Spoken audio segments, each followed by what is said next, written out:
History shows how the search for more expedite travel paths have pushed great voyagers to challenge the unknown. They all wanted to combine various destinations of the world in order to make trade more efficient in their times. Marco Polo traveled from Europe to the Far East in order to establish the Silk Route in the 12th century. Christopher Columbus also searched for a new route to reach the East Indies, but accidentally landed in America in the 15th century, nearly at the same time when Vasco da Gama was crossing the Atlantic to find out how to settle the civilization of the times and make trade more efficient. Those were times in which the history of human development was being written by traveling the Atlantic Ocean, interlinking producers with traders, the same way it is done nowadays. Navigation charts changed in 1869 when the Suez Canal was opened, following the visionary initiative of Ferdinand de Lesseps to bring Europe closer to the East. Less than half a century later, in 1914, maritime traffic reduced the size of maritime charts even more when the Panama Canal was opened. It was no longer necessary to sail along America in order for Asia to trade with the East Coast, the United States, or Europe. Throughout the years, the impact of this new thinking translated into a whole new window of opportunities. New suppliers settled in the Far East, flooded all markets with low-cost products, and made of the Pacific Ocean a new way to wealth and prosperity. Hence, the 20th century was the time for the Atlantic Oceans, and the 21st century is and will continue to be Pacific Ocean's tie of greatness. Nowadays, 35% of the world's trade sails through the Pacific Ocean and unites China, Japan, Korea, Taiwan, the Philippines, Singapore, and other important markets with the rest of the world. Out of all global trade, Europe represents 24% of sea cargo, while the U.S. East Coast and its huge magnet, New York, accounts for 26% of the world trade to take place in the American Northeast, where 65% of U.S. total trade takes place. Another 32% of world sea cargo happens in the east coast of the United States, Canada, and Mexico, mainly to connect the two oceans through the American Land Bridge, built in 1869 with its impressive ports in Los Angeles and Long Beach as the entry gate to merchandise from the Far East. To grasp the idea of what we're talking about, 19 million 20-feet-long containers, known as TIOs, carry cargo across the world yearly. That amount has increased by 5 to 8% in the past decade, and the growth rate will keep steady at least for the next 20 years. Within this interesting overview of global economy being transported by sea, Guatemala emerges as a key point that will be developed in the next few years. The Interoceanic Corridor project in Guatemala will establish a land bridge that will connect the Atlantic and Pacific Oceans in just a few hours, thanks to the construction of two modern ports and a 372-kilometer-long land canal with a highway for heavy loads, 2 railways, and 4 pipelines to transport oil, gasoline, and natural gas. Besides these intermodal and energy corridors, other steps are being taken that will add added value to the territory. We're talking about implementing high-capacity optic fiber to connect the oceanic cables that run along both coasts of Guatemala. Also, the production and distribution of electricity and waterways that may allow new agricultural developments in the area. These will be some of the logistic benefits that the Guatemalan Interoceanic Corridor will make available to the world.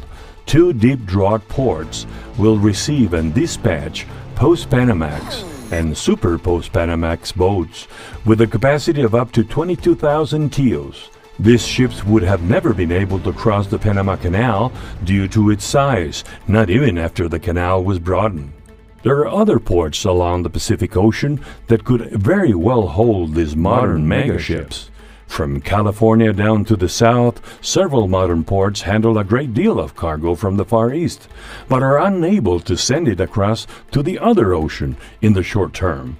By using the Interoceanic Corridor of Guatemala, 4.5 hours will be enough to transport the cargo from one ocean to the other, as the average cruise speed will be 80 kilometers per hour by train or truck.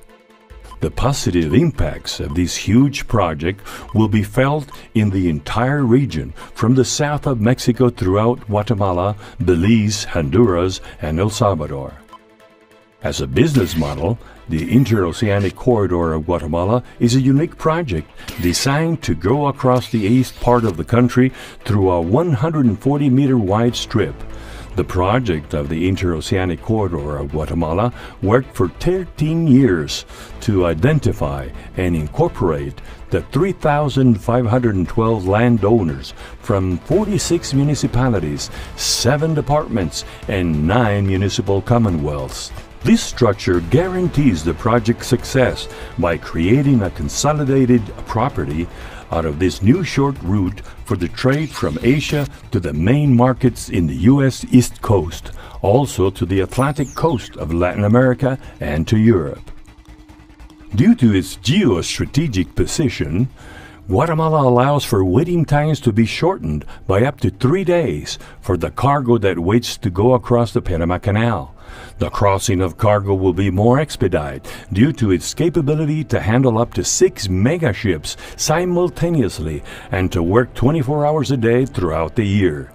Due to its design and facilities, San Jose and San Luis ports will handle ships of up to 22,000 TEUs. The Corridor of Guatemala has competitiveness advantages over the American land bridge and the Panama Canal. In the analysis of the logistics chain between Shanghai and New York, the great advantage over the American land bridge can be stressed, particularly related to total transportation costs.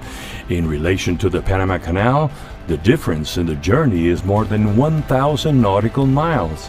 In the Pacific Ocean, which is the long route in the logistics chain, the sea movement can be conducted with greater size ships. This is advantageous in terms of movement costs per container, energy savings, and fewer CO2 emissions. The land portion of the Interoceanic Corridor of Guatemala will allow the classification of containers by final destination in the Gulf and in the U.S. East Coast, which will enable the development of shuttles to the various ports, thus saving time and money.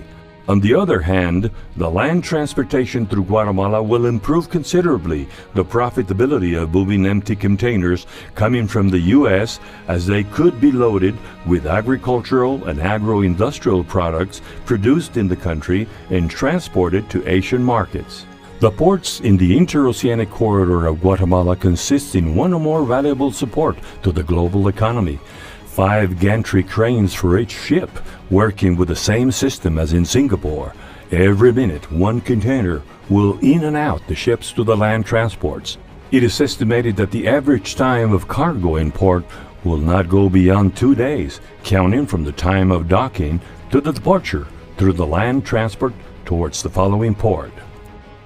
All these advantages put the Interoceanic Corridor of Guatemala into business to move cargo from one ocean to the other, eliminating the waiting time that hundreds of ships do every month in the Panamanian territorial waters. Nowadays, 37% of the world trade is moved in routes and ships that do not hold privileges in the Panama Canal, and which are bound to full fares and waiting times conditioned to the influx of ships.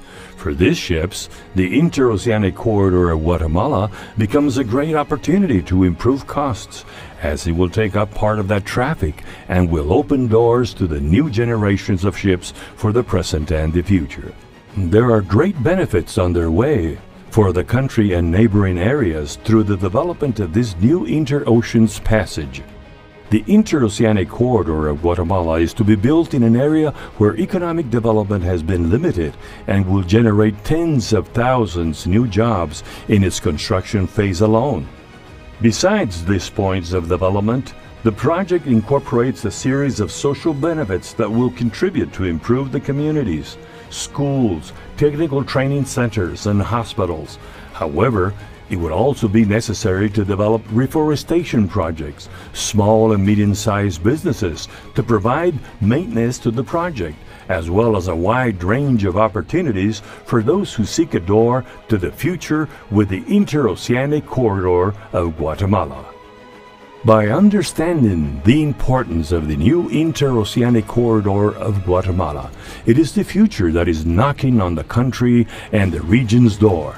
The door is open, so that today's navigation charts will take into account the unbeatable location of Guatemala and will take advantage of the opportunities that no one else can offer. It is time to join our efforts to materialize the geostrategic advantages Guatemala holds and to open a new option, as did Marco Polo and his Silk Route, Vasco da Gama and his Atlantic Route, Ferdinand de Lesseps and the Suez Canal, and Alexander von Humboldt with his first idea for the Panama Canal. Now, a group of visionary Guatemalans propose to the world a complementary alternative which is efficient and feasible. Through our Interoceanic Corridor of Guatemala, the world has the support of our communities and our entrepreneurs, as well as the official approval of the government.